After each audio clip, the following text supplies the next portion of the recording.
भलाई का परमेश्वर हमारे साथ है, उसकी भलाई हम लोगों को निरंतर थामे रहती है। निरंतर बड़े कार्य करने के लिए परमेश्वर हमें बुलाता है। इस विषय को हम अपने जीवन में समझने पाए। भलाई का परमेश्वर हमारे साथ है, उसकी भलाई हम लोगों को निरंतर थामे रहती है। निरंतर भलाई का परमेश्वर हमारे साथ है, उसकी भलाई। प्रभु यीशु मसीह के कुछ व्यत्यय के चलते, कुछ स्पीकर के कुछ प्रॉब्लम के चलते हम थोड़ा सा विलम्ब हो गए, मैं माफी चाहता हूँ। एक विषय की ओर हम अपने ध्यान को आकर्षित करेंगे। मेरे साथ एक वचन पढ़िएगा, रोमियो का पत्री उसके 12वें अध्याय को हम जो जाने पहचाना वचन है उसकी ओर अपने ध्यान को आकर्षित करेंगे। रोमियो का पत्री उसके 12वें अध्याय उसके पहले और दूसरे वचन को पढ़िएगा। पहले वचन की ओर अपने ध्यान को आकर्षित करें। रोमियो का पत्री 12वें अध्याय का पहला वचन को थोड़ा सा देखिएगा। रोमियो का पत्री 12वें अध्याय के पहले वचन, रोमियो का पत्री 12वें अध्याय के पहले वचन को देखिएगा। उसमें क्या लिखा हुआ है? इसीलिए हे भाइयों, मैं तुमसे परमेश्वर की दया स्मरण दिलाकर विनती करता हूं कि अपने शरीरों को जीवित और पवित्र और परमेश्वर को भावता हुआ बलिदान करके चढ़ाओ, यही तुम्हारी आत्मिक सेवा है। परमेश्वर के लिए सेवा कार्य का जीवन बिताने के लिए हमें क्या करना चाहिए, इस विषय में पौलुस बड़े संक्षिप्त रूप में कुछ बातों को लिखते हैं। वो कहते हैं कि हमारी आत्मिक सेवा क्या है, या हमारी आत्मिक सेवा की बातें क्या हो सकती है। तो वहां पर पौलुस 3 बातों के जिक्र करते हैं। अपने शरीरों को जीवित, पवित्र और परमेश्वर को भावता हुआ बलिदान करके चढ़ाओ। मतलब आपको और मुझको परमेश्वर के लिए अपने जीवन को पवित्र, अपने शरीरों के द्वारा पवित्र, जीवित, पवित्र और परमेश्वर को भावता हुआ बलिदान करके चढ़ाना, यह हमारे लिए एक आत्मिक सेवा हो सकती है। और इस प्रकार की आत्मिक सेवा करने हेतु परमेश्वर ने आपको और मुझको बुलाया है। पहले पतरस की पत्री उसके 1 अध्याय के 16वें वाक्य को भी देख लीजिएगा थोड़ा। पहला पतरस उसके पहले अध्याय और उसके 16वें वाक्य में पतरस ने इसी प्रकार से, जो कि लेवी व्यवस्था में जो बात लिखी है, उसी बात का सारांश लेकर पौलुस इस प्रकार से लिखते हैं।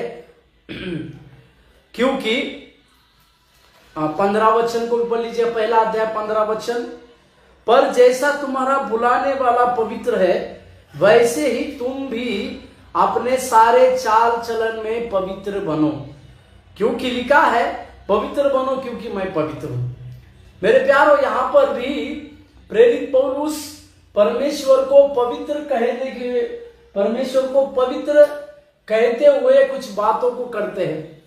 हमारा बुलाने वाला या जिसने हमें बुलाया है वो परमेश्वर पवित्र है, और वो पवित्र रहने के चलते हमारे लिए एक पवित्रताई का जीवन बिताना भी आवश्यक है। कुलुस्सियों का पत्री उसके पहले अध्याय के 14वें वाक्य को देखिएगा। कुलुस्सियों का पत्री उसके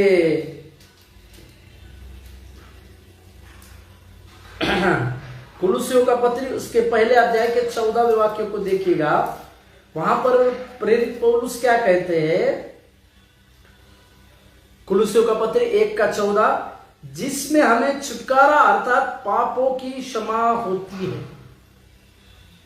मेरे प्यारो, इस बात को आपको और मुझको समझने की आवश्यकता है कि हमें और आपको पापों से छुड़ाने के लिए परमेश्वर ने उसके पवित्र लहू को बहाकर हमारे जीवन में बड़े कार्य को किए हैं, और इसी बड़े कार्य को करने हेतु परमेश्वर हमारे जीवन में और भी बड़ी बड़ी बातों को करते हैं, जिसे आपको और मुझको समझने की आवश्यकता है, जानने की आवश्यकता है।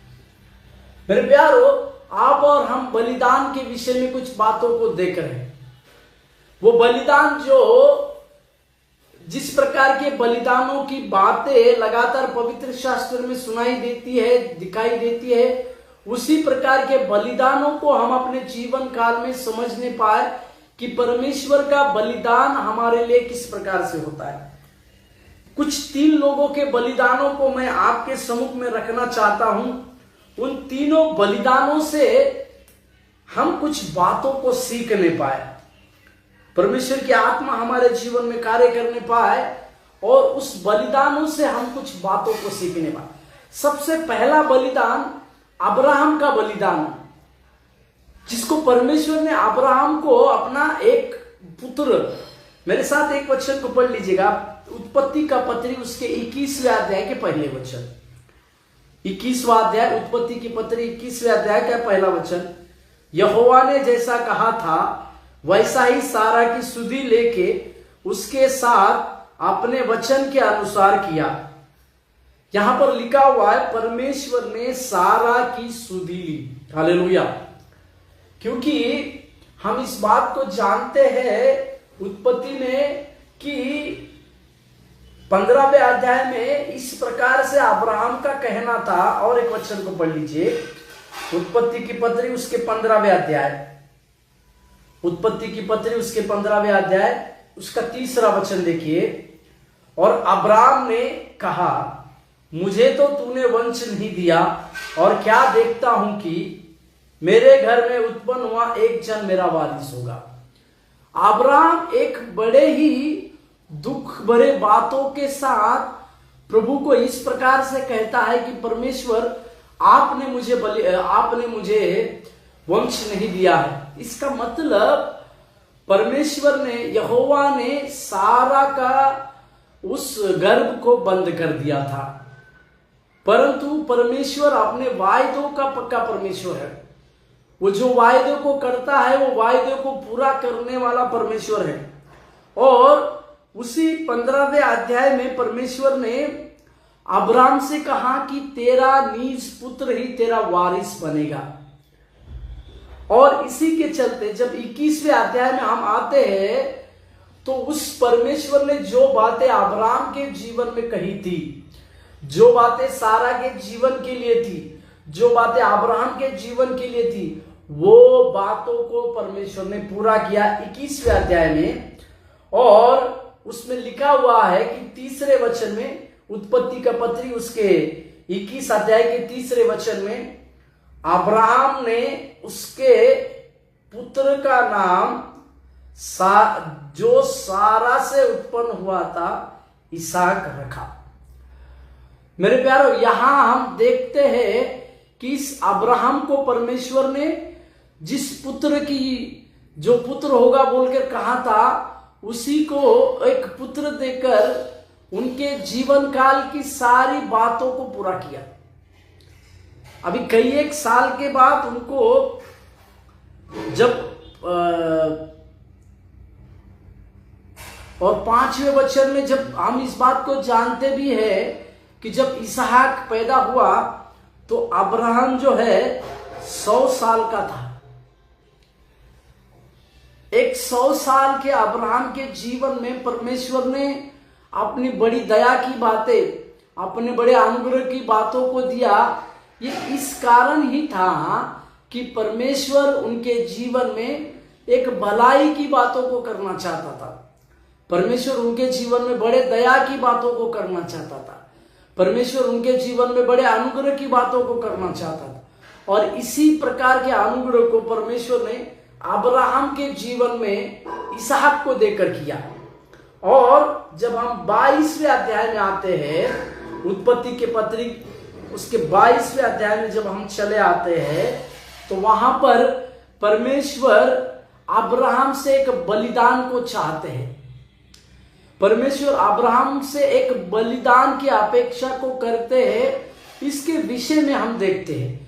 उत्पत्ति की पत्री 22वें अध्याय के पहले वचन को देखिएगा। 2रा वचन, उत्पत्ति की पत्री 22वें अध्याय के 2रे वचन को देखिएगा। उसने कहा, मतलब परमेश्वर ने कहा, अपने पुत्र को अर्थात अपने एकलौते पुत्र इसहाक को जिससे तू प्रेम रखता है संग लेकर मोरिया देश में चला जा और वहां उसको एक पहाड़ के ऊपर जो मैं तुझे बताऊंगा होम बलि करके चढ़ा। एक पहले बलिदान की बातों को मैं यहां पर अब्राहम के उस बलिदान की बातों को मैं आपको स्मरण दिला रहा हूं। 100 साल के बाद परमेश्वर एक बेटा को इसहाक के रूप में देते हैं और इसहाक देने के बाद तुरंत परमेश्वर जो है अब्राहम से उसे अपने लिए बलिदान करने के लिए कहते हैं। अभी सोचिएगा, उस पिता के बारे में सोचिएगा, उस पिता के हृदय के बारे में सोचिएगा, उसके पिता के हृदय की बातों को ध्यान दीजिए। उसके पिता का हृदय किस प्रकार से हो गया होगा। प्रभु आपने 100 साल के बाद आपकी भविष्यवाणी के द्वारा एक पुत्र को दिया और उसी पुत्र को आप इस प्रकार से कहते हैं कि बलिदान करके चढ़ाओ। इसी पुत्र को जो आपने दिए है उसी को आप बलिदान करके चढ़ाने की बातों को कहते हैं। तो ये किस प्रकार की बातें हैं या ये किस प्रकार का काम है। इसमें से किसी भी प्रकार की संदेह की बातें अब्राहम ने नहीं किया। इसमें से किसी भी प्रकार के क्वेश्चन की बातों को अब्राहम ने नहीं किया। हालांकि उसके पास कई प्रकार के प्रश्न थे, हालांकि उसके पास कई प्रकार के प्रश्न की बातें थी, परंतु फिर भी अब्राहम ने किसी भी प्रकार का प्रश्न जो है परमेश्वर को नहीं किया। और उसके तीसरे वचन की अगर शुरुआत अगर हम देखते हैं, उत्पत्ति का पत्री उसके 22वें अध्याय तीसरे वचन की शुरुआत अगर आप देखते हैं तो देखिएगा, उत्पत्ति की पत्री 22वें अध्याय तीसरा वचन, अतः अब्राहम सवेरे तड़के उठा और अपने गधे पर काठी कसकर अपने 2 सेवक और अपने पुत्र इसहाक को संग लिया और होम बलि के लिए लकड़ी चीर ली। तब निकलकर उस स्थान की ओर चला जिसकी चर्चा परमेश्वर ने उससे की थी। जैसे ही अब्राहम को परमेश्वर ने कहा, मेरे लिए तेरा जो पुत्र है जिससे तू सबसे अधिक प्रेम करता है, उस पुत्र को मेरे लिए तू होम बलि करके चढ़ाओ। जैसे ही परमेश्वर की आज्ञा को अब्राहम ने प्राप्त किया, उसी आज्ञा को मानकर वो तुरंत अपना काम करने के लिए वो चला जा रहा है। प्रभु के पवित्र नाम की महिमा और प्रशंसा हमारे संग होने पाए कि उस अब्राहम के जीवन में हम देखते हैं कि जैसे ही उसको इस प्रकार की बातों को कहा गया, वो तुरंत अपने उस परमेश्वर की बातों को, परमेश्वर की आज्ञाकारिता की बातों को मानकर चला गया और 3 दिन का वो सफर को पूरा किया बोलकर भी हम देखते हैं। 3 दिन का वो सफर पूरा किया। मोरिया पर्वत का उस जाने का सफर 3 दिन का था। उस अब्राहम के घर से उस मोरिया पर्वत पर जाने का 3 दिन का सफर था और इस 3 दिन के सफर में, इस 3 दिन का सफर अब्राहम को पूरा करना पड़ा। परंतु अब्राहम के मन में शायद एक पिता होने के चलते कई प्रकार की बातें उसके मन में होती होगी, कई प्रकार के प्रश्न की बातें उसके मन में चलती होगी, परंतु अब्राहम चुप रहा। अब्राहम ने किसी भी प्रकार की संदेह की बातों को नहीं किया।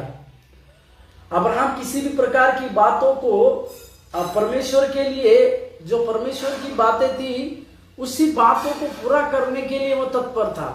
यहां तक कि देखिएगा, उत्पत्ति का पत्री उसके 22वें अध्याय 7वें वचन की ओर अगर देखिए, उत्पत्ति का पत्री 22:7, इसहाक ने अपने पिता अब्राम से कहा, हे मेरे पिता।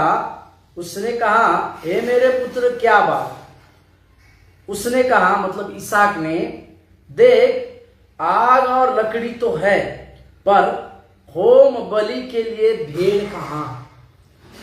मेरे प्यारो, ये बात वो शारीरिक पिता के लिए एक दर्द भरी बात है, या वो शारीरिक पिता के लिए एक भावनिक कराने वाली बात है जिसको हमें समझना है। जो भेड़ बनने वाला है वही इसहाक, जो भेड़ बनने वाला है, जिसे भेड़ बनाकर बलिदान करने के लिए ही लाया गया है, वही भेड़ अपने पिता से इस प्रकार से कहते कि हमने सारी बातों को लिया है, लकड़ी लिया है, भेड़ और वो जो सब सामान है वो सब कुछ लिया है, परंतु वो भेड़ कहाँ है। ये बात एक शारीरिक पिता के हृदय को चीरने वाली बात है। उस इसहाक का शारीरिक पिता अब्राहम था और इस अब्राहम के लिए ये बात जो है एक हृदय को चीरने वाली बात थी, एक हृदय को चीरने वाली बात थी। इस बात को हम समझने की आवश्यकता है। प्रभु के नाम की महिमा और प्रशंसा हमारे साथ होने पाए। ये बातें जो है अब्राहम के लिए एकदम हृदय को चीरने वाली बातें थी, क्योंकि केवल अब्राहम ही इस प्रकार से जानता था कि इसका भेड़ जो है स्वयं इसहाक है। इस बार परमेश्वर ने किसी और भेड़ की मांग नहीं की थी, इस बार भेड़ जो है स्वयं पुत्र बन रहे जा रहा है। परंतु अब्राहम ने बड़े चालाक, अब्राहम ने तुरंत ही एक आत्मिक पिता के जैसा उत्तर जो है अपने पुत्र इसहाक को दिया। उसने कहा 8वें वचन में, मेरे पुत्र, परमेश्वर होम बलि की भेड़ का उपाय आप ही करेगा। मेरे प्यारो, ये बातें जो है अब्राहम के विश्वास की बहुत बड़ी बात को दिखाते हैं। यहां तक कि 5वें वचन में अगर हम उत्पत्ति 22 के 5 पढ़ते हैं तो, और उसने अपने सेवकों से कहा, गधे के पास यही ठहरे रहो, यह लड़का और मैं यहां वहां तक जाकर और दंडवत करके फिर तुम्हारे पास लौट आएंगे। प्रभु के नाम की महिमा और प्रशंसा होने पाए। अब्राहम ने अपने सेवकों से इस प्रकार से कहा, आप लोग यही ठहरे रहो, मैं और मेरा पुत्र उस मोरिया पर्वत पर जाते हैं, परमेश्वर के लिए भेड़ अर्पण करके फिर नीचे आते हैं। ये परमेश्वर के ऊपर अब्राहम का सबसे पहला विश्वास को हम देखते हैं। उसे पता था कि जो परमेश्वर मुझे 100 साल में एक इसहाक को दे सकता है, उसी परमेश्वर को अगर मैं पूरे हृदय से उसकी बातों को अगर मैं मानूंगा, उसकी बातों के लिए आज्ञाकारिता से रहूंगा, तो ऐसे कई एक इसहाक परमेश्वर मुझे दे सकता है। प्रभु के पवित्र नाम की महिमा और प्रशंसा हमारे साथ होने पाए। इसी के लिए उस अब्राहम को यह भी पता था कि परमेश्वर भेड़ का उपाय आप ही करेगा। मतलब अब्राहम इस बात को जानता था कि वो जिस परमेश्वर की भक्ति करता है या जिस परमेश्वर की आराधना वो करता है, जिस परमेश्वर की बातों को मानता है, वो नर बलि कभी भी नहीं चाहेगा। वो किसी इंसान की बलि कभी भी वो परमेश्वर नहीं चाहेगा। इस बात के लिए अब्राहम जो है पूरी रीति से विश्वास योग्य था। मतलब अब्राहम को पता था कि आज तक परमेश्वर ने भेड़ बकरियों की बलि को मांगा है, कभी भी परमेश्वर ने इंसान की बलि को नहीं चाहा। इसी के लिए उस अब्राहम के मन में यह भी बात थी कि मेरा परमेश्वर कभी भी नर की बलि को नहीं मांगेगा। तीसरी बात, अब्राहम उस पुत्र को यह कहने जा रहा है कि हमारा परमेश्वर यहोवा जाइरे है, यहोवा यीरे है। वो जो बात को कहता है वो बात को पूरी करने के लिए, या वो यहोवा यीरे बनकर अपनी बातों को अपने से पूरा करेगा। मेरे प्यारों, इस अब्राहम के इस बलिदान को चढ़ाने की बातों को हम कई प्रकार की बातों से सीखते हैं, परंतु मैं हमेशा इस बात को कहता हूं, ये बलिदान, अब्राहम का ये बलिदान चढ़ाना मतलब क्या था, क्या चीज थी? अब्राहम का ये बलिदान चढ़ाना मतलब क्या था? तो मैं इस प्रकार से कहता हूं, परमेश्वर इस अब्राहम को इस प्रकार से परखना चाह रहा था, दी गई चीज से अब्राहम प्रेम करता है या देने वाले से प्रेम करता है। मेरे प्यारो, आज हमारी सेवकाई में, आज हमारे व्यक्तिगत प्रार्थनाओं में या व्यक्तिगत अभिषेक में हमें अभिषेक देने वाले परमेश्वर को हम चाहते हैं या उस अभिषेक को चाहते हैं, ये आज सोचने की बात है। या जिस परमेश्वर ने हमें कई एक प्रकार की आशीषों को दिया है, कई एक प्रकार के हमारे आसपास की भौतिक आशीषों को दिया है, उस आशीषों से हम प्रेम करते हैं, या जिसने हमें आशीष दिया है उसे हम प्रेम करते हैं। इस बातों को भी आज हमें समझने की आवश्यकता है और जानने की भी आवश्यकता है। प्रभु के पवित्र नाम की महिमा और प्रशंसा हमारे साथ होने पाए। इस हमारे लिए प्रथम स्थान क्या है, इस बात को भी आज हम समझने की आवश्यकता है। आपके लिए और मेरे लिए पहला स्थान यदि परमेश्वर है, तो परमेश्वर आपके लिए कहीं से भी पर्याप्त बातों को उपलब्ध कराकर परमेश्वर भरपूरी की बातों को देगा। और हम जानते हैं अब्राहम, अगर परमेश्वर अगर उस अब्राहम को एक सेकंड भी अगर आवाज देने के लिए देर करते थे, तब तक अब्राहम अपने बेटे को उस बलिदान करके चढ़ाया होता। क्योंकि लिखा हुआ है उत्पत्ति 22:9 में, जब वे उस स्थान को जिसे परमेश्वर ने उसको बताया था पहुंचे, तब अब्राहम ने वहां वेदी बनाकर लकड़ी को चुनकर रखा और अपने पुत्र इसहाक को बांधकर वेदी पर लकड़ी के ऊपर रख दिया। फिर अब्राहम ने हाथ बढ़ाकर छुरी को ले लिया कि अपने पुत्र को बलि करे।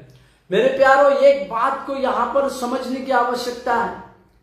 एक इसहाक जो अपने पिता के लिए, उस पिता की आज्ञाकारिता को पूरी करने के लिए संपूर्ण समर्पण के साथ खुद बलि बनने जा रहा है, खुद एक बलिदान स्वरूप कार्य करने के लिए वो चला जा रहा है।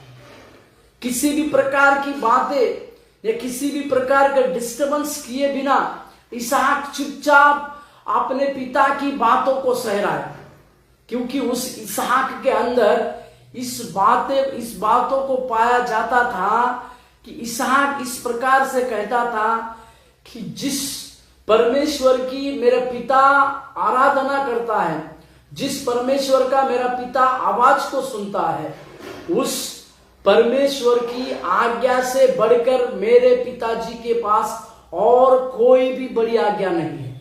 इसी के लिए इसी आज्ञाकारिता की बातों को बचपन से इसहाक के मन में अब्राहम ने सिखाया था। इसी के लिए ये अब्राहम समझने वाला अब्राहम था, बातचीत करने वाला इसहाक था, फिर भी वो चुप रहा बोलकर हम देखते हैं। मेरे प्यारो, इस बात को हम आज समझने की आवश्यकता है।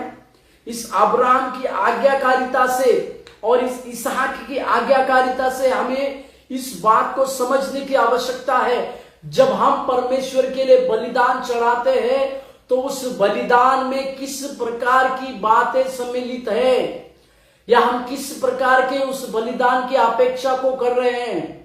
हमारा बलिदान परमेश्वर के लिए ग्रहण योग्य होने की आवश्यकता है, जैसे परमेश्वर इस बलिदान को ग्रहण कर रहे हैं। क्या आज हम इस प्रकार के बलिदान को परमेश्वर के सम्मुख में कर हम प्रभु की धन्यता को प्राप्त करना चाहेंगे, या अंत तक परमेश्वर के लिए आज्ञाकारिता के साथ रहकर अपने जीवन की बातों को शुरू करेंगे? इसे आज हम समझने की आवश्यकता है। और परमेश्वर ने 12वें वचन में अब्राहम से कहा, उसने अब्राहम इस लड़के पर हाथ मत बढ़ा और न उससे कुछ कर, क्योंकि तूने जो मुझसे अपने पुत्र वरन अपने एकलौते पुत्रों को भी नहीं रख छोड़ा, इससे मैं अब जान गया कि तू परमेश्वर का भय मानता है। मेरे प्यारों, जैसे मैंने शुरुआत में कहा, ये बलिदान की बातें परमेश्वर से सबसे अधिक प्रेम करने वाली है, या परमेश्वर का ही भय अपने जीवन में मानकर आगे चलने वाली बातें हैं। इसी के लिए मैंने कहा कि जो व्यक्ति जिसके जीवन में परमेश्वर ही सबसे श्रेष्ठ होते हैं, परमेश्वर ही सबसे प्रथम स्थान में होते हैं, वो लोग परमेश्वर की भयभीत की भय की बातों को रखते हैं। और सुलेमान भी इस प्रकार से कहता है, यहोवा का भय मानना बुद्धि का आरंभ है। इसी के लिए मेरे प्यारो, इस बलिदान को जब अब्राहम चढ़ा रहे थे, जिसको परमेश्वर ने उसकी परीक्षा लेने हेतु किया था, उस बलिदान को देखकर, उसकी आज्ञाकारिता को देखकर, उसका परमेश्वर को प्रथम स्थान की बातों को देखकर, उसका परमेश्वर की भय की बातों को देखकर, परमेश्वर ने एक सबसे बड़ी आशीष की बात को कहा, जो 16वें वाक्य में हम देखते हैं। उत्पत्ति का पत्री 22 अध्याय 16वें वाक्य, यहोवा की यह वाणी है कि मैं अपनी ही यह शपथ खाता हूं कि तूने जो यह काम किया है कि अपने पुत्र वरन अपने एकलौते पुत्र को भी रख नहीं छोड़ा, इस कारण मैं निश्चय तुझे आशीष दूंगा और निश्चय तेरे वंश को आकाश के तारागण और समुद्र के तीर की बालू के खिनकों के समान अनगिनत करूंगा, और तेरा वंश अपने शत्रुओं के नगरों का अधिकारी हो। मेरे प्यारो, यहां पर एक बात को मैं समझाना चाह रहा हूं। अभी इस बलिदान को देने के लिए अंत तक विश्वास योग्य रहने वाला अब्राहम को परमेश्वर ने देखा, और परमेश्वर ने जब उस अब्राहम को देखा तो परमेश्वर ने अपने खुद की ही शपथ खाई। इसका अर्थ यह है कि परमेश्वर ने अब्राहम को आशीष देने के लिए अपनी खुद की शपथ खाई। हालेलुया, प्रभु के नाम की महिमा। परमेश्वर ने अब्राहम को बड़े से बड़ा आशीष देने के लिए अपने से बड़ा कोई भी व्यक्ति नहीं समझा। इसी के लिए परमेश्वर ने अपनी खुद की ही शपथ खाकर आशीष दी। इसी के लिए हम परमेश्वर को जब पुकारते हैं तो सबसे पहले अब्राहम के परमेश्वर कहते हैं। क्यों यह अब्राहम का परमेश्वर बना, इसके विषय में हमें अगर अब्राहम को आशीष को दिया। मेरे प्यारो, आज हम परमेश्वर का भय मानते हैं, परमेश्वर के लिए सबसे प्रथम स्थान देते हैं, या परमेश्वर जो कुछ प्रकार की बातों को, जिस प्रकार के बलिदान को परमेश्वर हमसे चाहते हैं, यदि आप और हम उसी प्रकार के बलिदान को परमेश्वर के लिए चढ़ाते हैं तो परमेश्वर हमारे आशीषों की सीमा को बढ़ाएंगे। प्रभु उनसे बलिदान चाहता है जो उसके सबसे प्रेम करने वाले हैं। या मैं इस प्रकार से कहूं, ये बलिदान प्रभु इसी के लिए चाहता है ताकि हमारी आशीष की सीमा को बढ़ाना चाहता है। या मैं इस प्रकार से कहूं, परमेश्वर बलिदान इसी के लिए चाहता है ताकि वो परखना चाहता है कि हम हमारे जीवन में प्रथम स्थान हम किसको देते हैं, दी हुई चीजों को देते हैं या देने वाले उस परमेश्वर को देते हैं। इसी के लिए, इसी बातों का जवाब के लिए ही परमेश्वर हमसे बलिदान चाहते हैं। इस बात को आप और हम अच्छे से भली बाती से समझने की आवश्यकता है, जिससे आज हम और आप समझे और जाने। प्रभु के नाम की महिमा और प्रशंसा यहां होने पाए। हालेलुया। दूसरा एक बलिदान मैं आपके सम्मुख में लाना चाहता हूं। पुराने नियम में पहला शमूएल की पत्री उसके पहले अध्याय में हन्ना का बलिदान को मैं आपके सम्मुख में लाना चाहता हूं। हन्ना, इस हन्ना के जीवन की बातें, कई प्रकार की बातों को हम जानते हैं। हन्ना बांझ थी,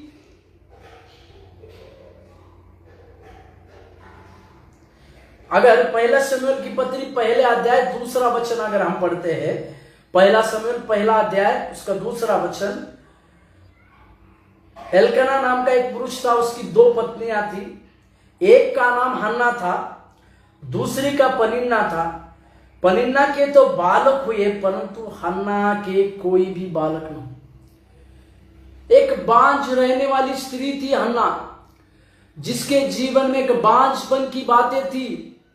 शायद कई एक लोग उसको उस बांझपन से छुड़ाते थे, कई एक लोग उसको बांझपन की बातों से दोष लगाते होंगे, परंतु हम यहां पर देखते हैं उसके पति का प्रेम हन्ना के लिए ज्यादा था। इसी के लिए जब प्रतिवर्ष परमेश्वर के भवन में दंडवत करने के लिए, मेल बलि चढ़ाने के लिए जब वो शीलो में जाता था तो वो सबसे अधिक दान जो है, मेल बलि चढ़ाने का दान जो है, हन्ना के पास देता था। मेरे प्यारो, यहां पर एक पति को मैं आपको दिखाना चाहता हूं जो कि ना केवल अपने पत्नी से प्रेम करता है, परंतु उस पत्नी की बातों को, उस पत्नी के दुख की बातों को भी देखता है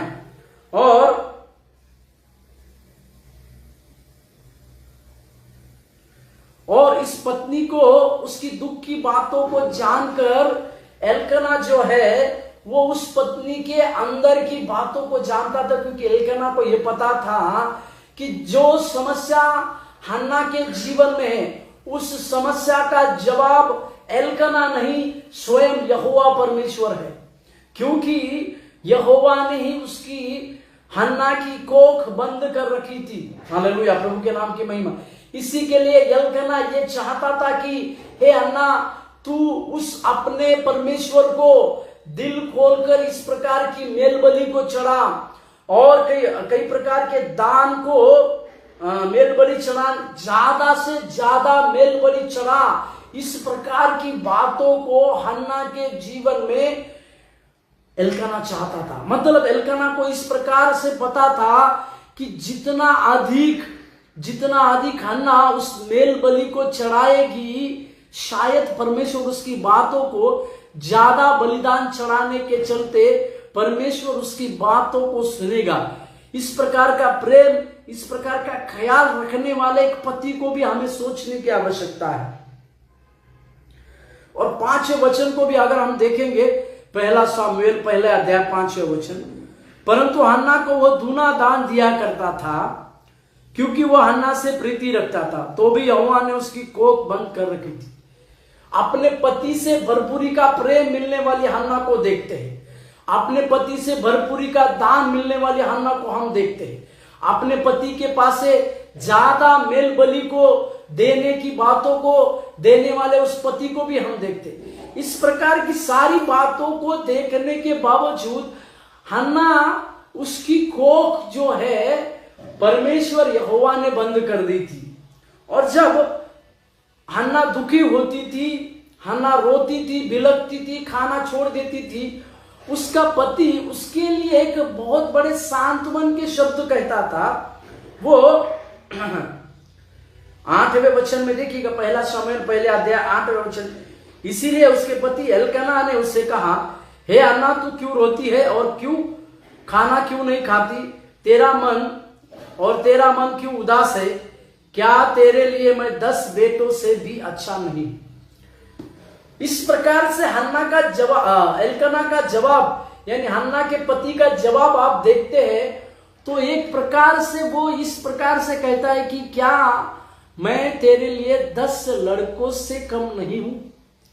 मतलब एक पति अपने पत्नी की पूरी रीति से बातों को समझने के लिए, उसे किसी भी प्रकार की बातों को सुख देने के लिए हिचकिचाने वाला नहीं था, परंतु उसको बार बार एक प्रकार से कहते थे कि परमेश्वर ही तुम्हारा जवाब है। और यहां पर देखिएगा 11वें वचन को अगर हम देखते हैं, 11वें वचन, पहला सामुएल पहले अध्याय 11वें वचन, और उसने मतलब हन्ना ने यह मन्नत मांगी, हे सेनाओं के यहोवा, यदि तू अपनी दासी के दुख पर सचमुच दृष्टि करे और मेरी सुधि ले और अपनी दासी को भूल न जाए और अपनी दासी को पुत्र दे, तो मैं उसे उसके जीवन भर के लिए यहोवा को अर्पण करूंगी और उसके सिर पर छुरा फिरने ना पाएंगे। मेरे प्यारो, जो हन्ना इस प्रकार से कह रही है, इस प्रकार से परमेश्वर के लिए कुछ उसकी बातों को मांग रही है। अपनी समस्या को वो परमेश्वर के हाथों में रख रही है। जब समस्या आती है या किसी बातों की समस्या उत्पन्न होती है, तो वो इस समस्या को केवल और केवल परमेश्वर के हाथों में रखना पसंद कर रही है। और इसी हन्ना ने इस प्रकार से परमेश्वर से बलिदान कर कर एक माफी जगह परमेश्वर से एक मन्नत को मांगी। यदि परमेश्वर उसको एक बेटा दे तो वो उसके जीवन भर, मतलब उस बेटे के जीवन भर के लिए उसे यहोवा को सौंप देगी। मेरे प्यारो, एक बलिदान है, यह भी एक बलिदान की बात है। और आगे हम देखते हैं 20वें वचन को, पहला शमूएल उसका 1 अध्याय का 20वां वचन, पहला शमूएल उसके 1 अध्याय 20वां वचन। तब हन्ना गर्भवती हुई और उसके समय पर उसके एक पुत्र हुआ और उसका नाम शमूएल रखा, क्योंकि वो कहने लगी, मैंने यहोवा से मांग कर इसे पाया। हालेलुया। यह वही हन्ना थी जो 11वें वचन में परमेश्वर से इस प्रकार से मन्नत मांगती है कि मुझे पुत्र दे तो मैं उसे जीवन भर के लिए परमेश्वर को सौंप दूंगी।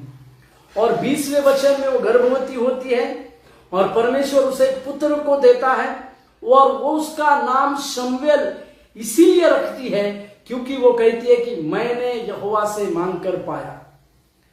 मेरे प्यारो, जो चीज यहोवा से मांग कर, हम कई एक चीज यहोवा से मांग कर पाते हैं, कई एक आशीषों की चीज परमेश्वर से मांग कर पाते हैं, उसको पाने के बाद हमारे जीवन में क्या बदलाव होता है जिससे समझने की आवश्यकता है।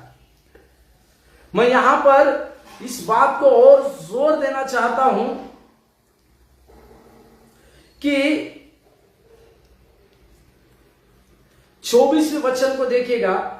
जब उसने उसका दूध छुड़ाया तब वो उसको संग ले गई और 3 बछड़े और एपा भर आटा और कुप्पी भर दाख मधु भी ले गई और उस लड़के को शीलो में यहोवा के भवन में पहुंचा दिया। उस समय वह लड़का ही था। मेरे प्यारो, मैं हमेशा हन्ना की इस बात को यह कहता हूं कि हन्ना ने जो पाया उससे ही परमेश्वर को दे दिया। मेरे प्यारो, हम कई एक बातें, इस पुत्र को हन्ना ने परमेश्वर से मांग कर पाया और मांग कर पाने के बाद जैसे ही उस बच्चे के दूध छुड़ाने के दिन खत्म हुए, वो उस बच्चे को लेकर उस शीलो में, जहां पर एली नाम का याजक रहता था, उसके भवन में, उसके पास उस बच्चे को लेकर उसने छोड़ दिया।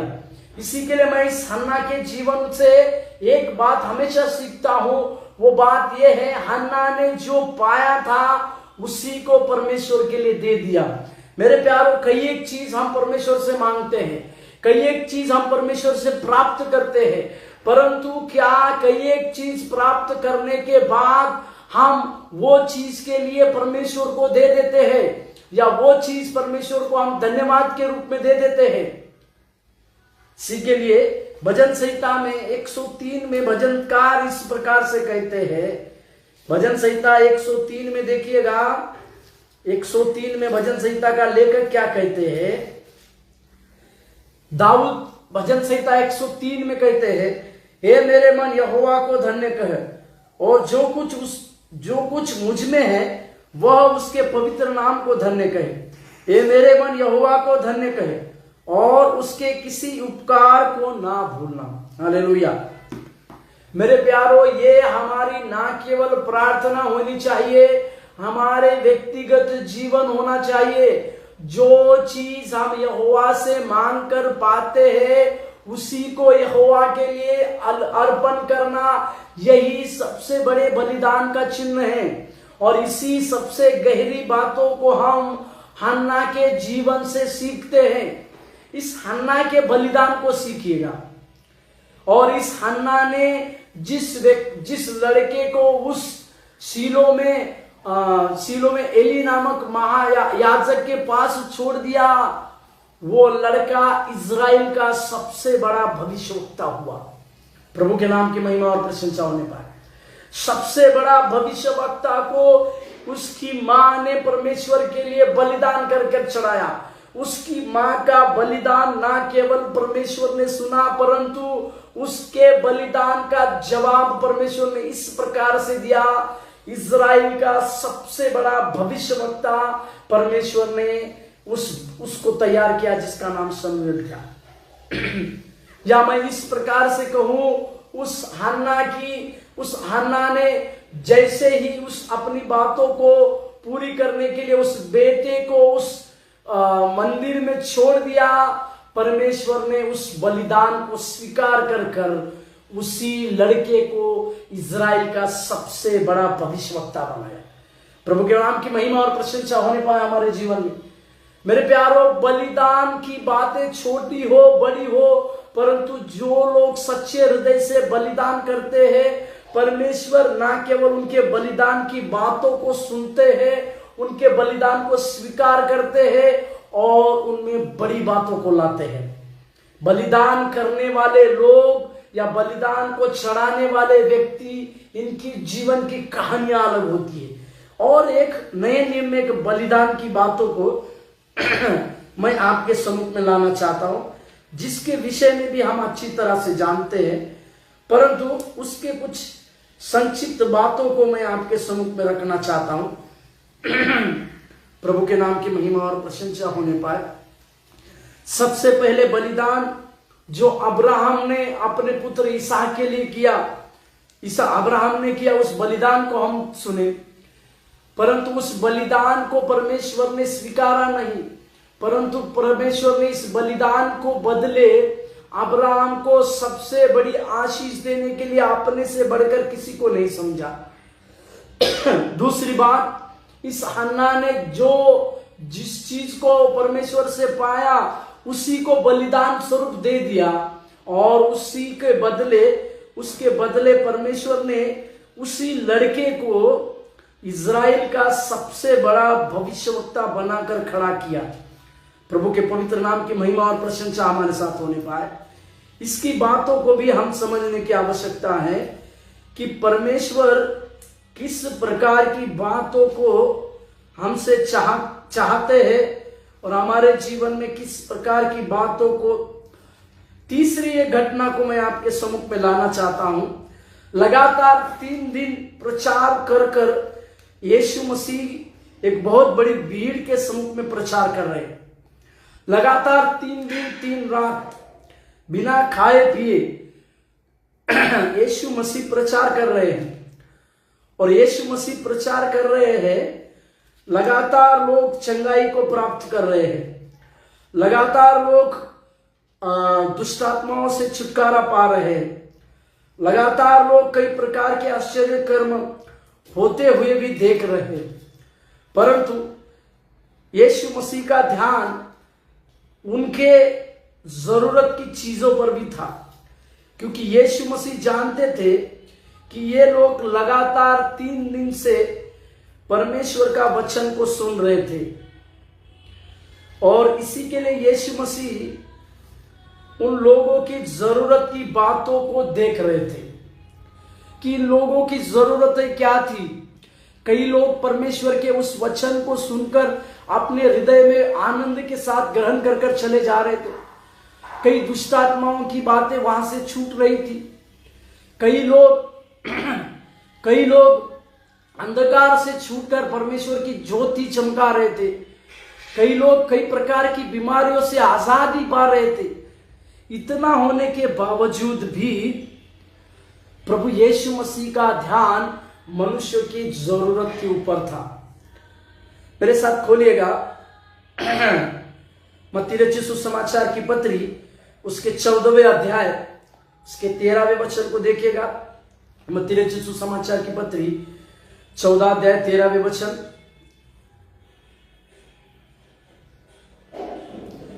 पंद्रहवें वचन को पढ़ेंगे तो हमें पता चलेगा। जब सांझ हुई तो उसके चेलों ने उससे पास आकर कहा, यह सुनसान जगह है और देर हो रही है, लोगों को विदा किया जाए कि वो बस्ती में जाकर अपने लिए भोजन मोल ले। चारों सुसमाचारों में इसी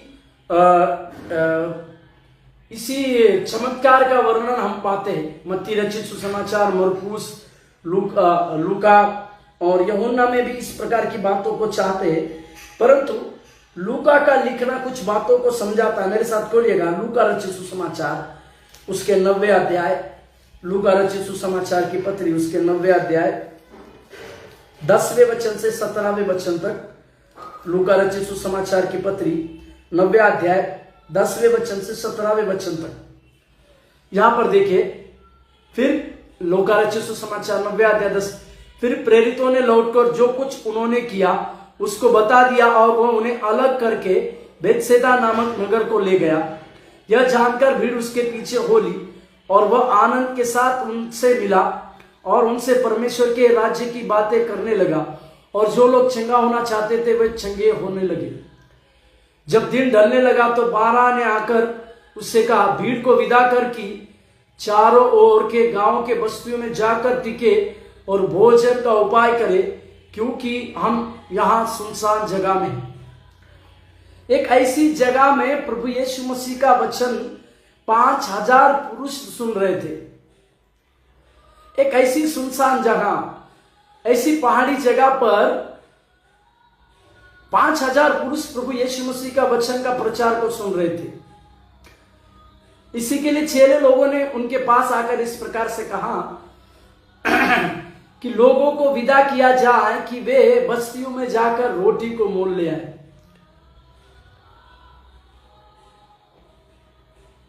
परंतु वहां पर उनके पास कुछ नहीं था। परंतु मत्ती के समाचार में अगर हम देखते हैं, मत्ती के 14वें अध्याय में, मत्ती रचित सुसमाचार 14वें अध्याय,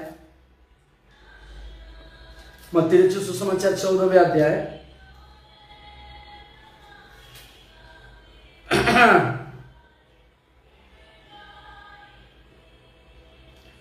यहां पर 17वें वचन को अगर हम पढ़ते हैं तो उन्होंने उससे कहा, यहां हमारे पास 5 रोटी और 2 मछलियों को छोड़ और कुछ नहीं। लूका भी इसी बात का वर्णन करते हैं। परंतु यूहन्ना को देखिएगा, यूहन्ना के 6वें अध्याय, यूहन्ना रचित सुसमाचार उसके 6वें अध्याय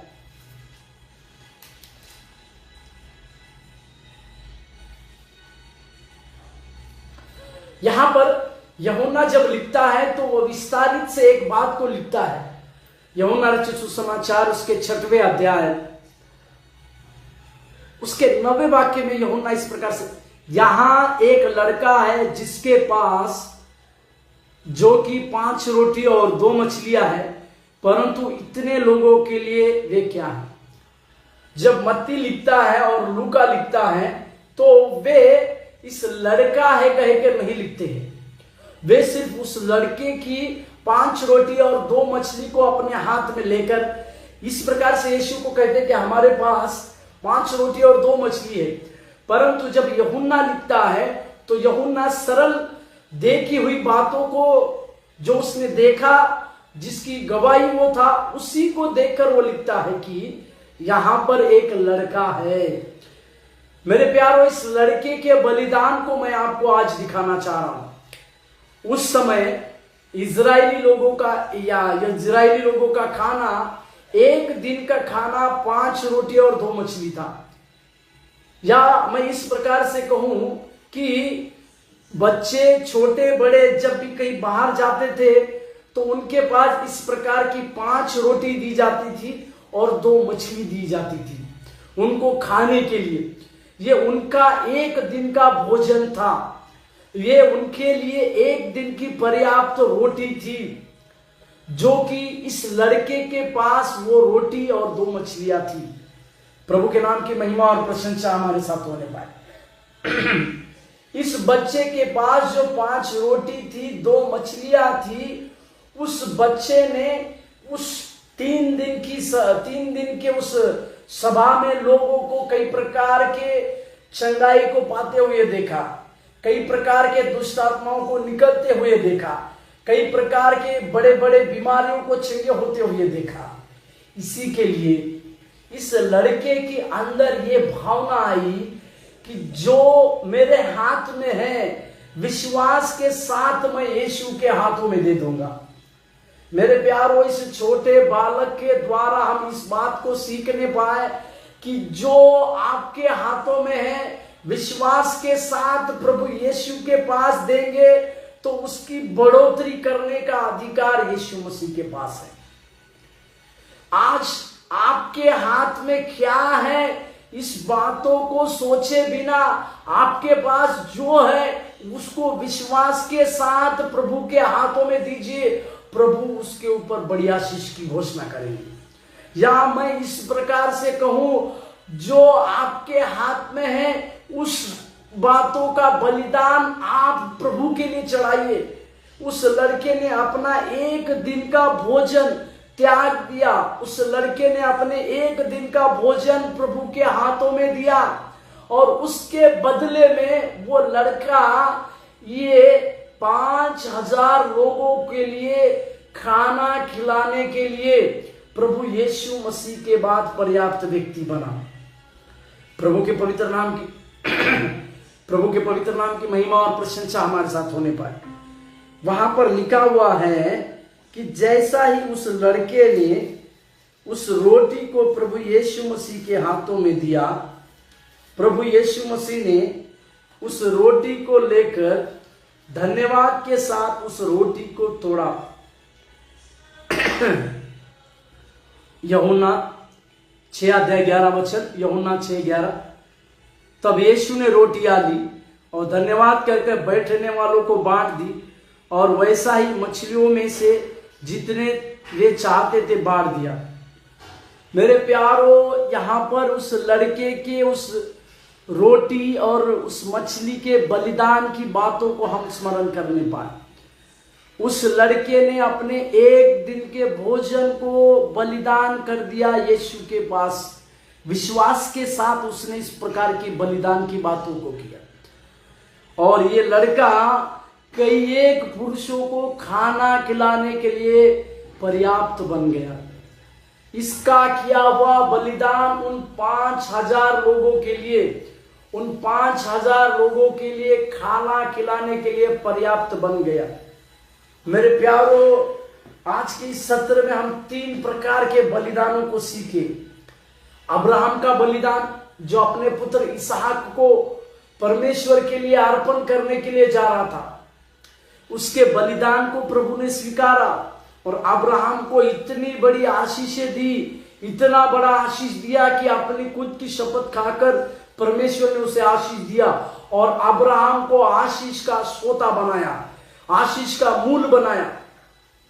उस हन्ना ने जो परमेश्वर से प्राप्त किया था, उसी जो प्राप्त किया था, प्राप्त कर जो किया था उसी को परमेश्वर के लिए बलिदान चढ़ाया और इसके बलिदान को प्रभु ने स्वीकार कर उस लड़के को इज़राइल का सबसे बड़ा भविष्यवक्ता बनाया। तीसरा, इस लड़के का बलिदान को देखिएगा। 5 रोटी और 2 मछली, अपने एक दिन का भोजन को उसने विश्वास के साथ प्रभु यीशु मसीह के हाथों में दिया और इसी यीशु मसीह ने इस छोटी सी चीज में बड़े चमत्कार की बातों को कर 5000 पुरुषों को इस प्रकार के भोजन को खिलाने के लिए ये 5 रोटी और 2 मछली कामयाब रही। मेरे प्यारों, आज हम सोचने पाए हम किस प्रकार के बलिदान को प्रभु को चढ़ाते हैं। क्या हमारी ग्रहणियों के सेवकाई क्या है? यदि हम हमारी ग्रहणियों के सेवकाई को पूरा करना चाहते हैं तो किस प्रकार के बलिदान को हम चढ़ाते हैं? क्या हमारी कई एक प्रकार की सेवकाई की बातों को करने के द्वारा, कई प्रकार के सांसारिक बातों में फंसने के द्वारा, पारिवारिक बातों में फंसने के द्वारा, क्या हम इस बलिदान करने वाली बातों से दूर होते जा रहे हैं? यदि इस प्रकार की बातें आज हमारे साथ है तो हमें फिर से लौट आने की आवश्यकता है। हे प्रभु, मैं अपने इस जीवन को आपके हाथों में देकर एक बलिदान स्वरूप चढ़ाना चाहता हूं। इसे आप स्वीकार कीजिए और मेरी ये भेद, मेरे जीवन की इस बलिदान की बातों को आप स्वीकार कीजिए कर जब हम कहेंगे, परमेश्वर हमारे जीवन के जो अनचाहे रास्तों को जो हम आज बंद हो गए सोच रहे होंगे, उन रास्तों को परमेश्वर खोलने वाला बनेगा। वो हमारे सारे रास्तों को प्रभु हमारे लिए खोलने की बातों को पर्याप्त है। हमारा बलिदान करने की आवश्यकता है। इसी के लिए इस बलिदान की बातों को स्मरण करते हुए हम अपने जीवन काल में आगे बढ़ने की आवश्यकता है। परमेश्वर को इस प्रकार की बातों को कहते हुए हम आगे की ओर बढ़ने पाए। प्रभु हमारे बलिदान को स्वीकार कर, और परमेश्वर को इस बात को कहने पाए, प्रभु हमारे लिए वो स्वीकार किया। प्रभु हमारे लिए इस प्रकार के बलिदान को आप स्वीकार कीजिए करके हम इस बातों को कहने पाए कि परमेश्वर हमारे इस बलिदान को आप स्वीकार कर हमारे जीवन की जो अनचाही बातें हैं उसे पूरा करने के लिए हमें सहायता कीजिए। धन्यवाद देते प्रभु, धन्यवाद देते हैं राजा।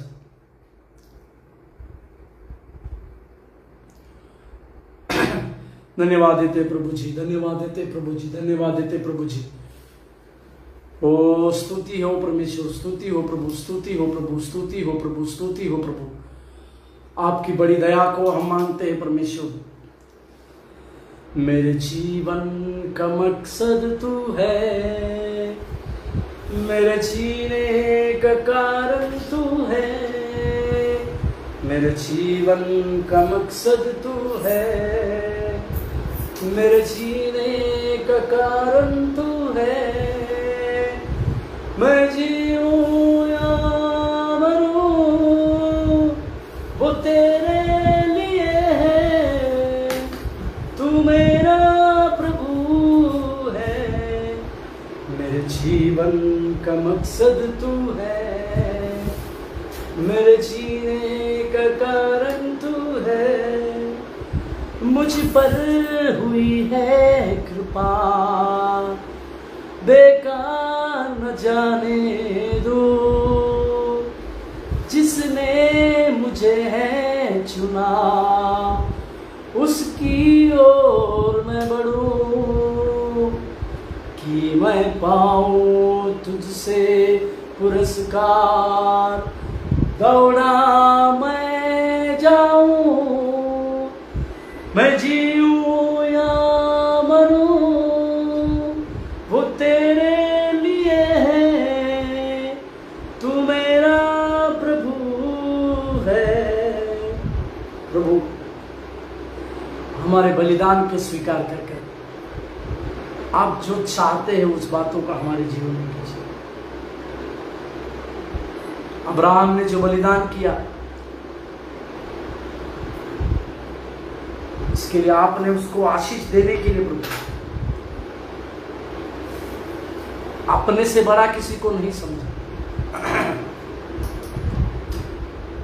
हन्ना ने जो प्राप्त किया उसी को परमेश्वर को देने के लिए देकर इज़राइल का सबसे बड़ा भविष्यवक्ता को ठहराया। 5 रोटी 2 मछली देने वाले उस लड़के ने 5000 लोगों को खाना खिलाने के लिए पर्याप्त बलिदान की बातों को प्रभु के हाथ में दिया।